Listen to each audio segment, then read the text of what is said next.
Au départ, il y a eu une espèce de mouvement précipité dans lequel on a dit en 6 semaines aux États, donnez vos projets. On sait qu'en France, ça a été un peu désordonné. Bon, alors ça s'ordonne maintenant parce que au niveau des États membres, c'est-à-dire au niveau national, mais au niveau régional aussi, et au niveau des opérateurs, il y a eu un certain nombre de réflexions pour ordonner un peu mieux les projets. Donc déjà, ce qu'on appelle le pipeline des projets est en train de s'ordonner de manière plus consistante.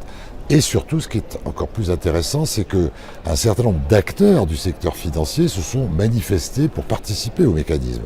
Alors, au premier rang desquels, on trouve les banques nationales d'investissement, la Caisse des dépôts en France, la Cassa di Depositi en Italie, KfW en Allemagne.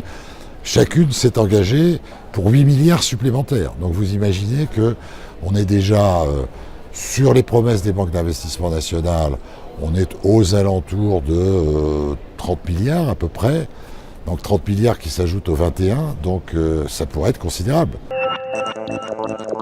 Et on a deux soucis, entre guillemets. Le premier souci, c'est la gouvernance, c'est-à-dire que ce fonds de garantie aille bien vers des investissements de long terme qui correspondent au but poursuivi par l'Union.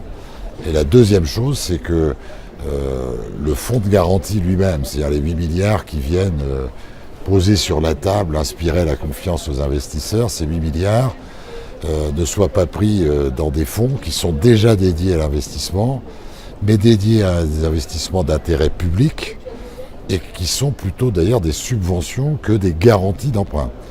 Donc nous souhaiterions que ces 8 milliards qu'on libère en quelque sorte et que l'on pose sur la table pour inspirer la confiance aux investisseurs du secteur privé, puisque c'est eux qui doivent abonder le mécanisme, ne soient pas pris dans le mécanisme d'interconnexion de l'Europe et dans les fonds consacrés à la recherche.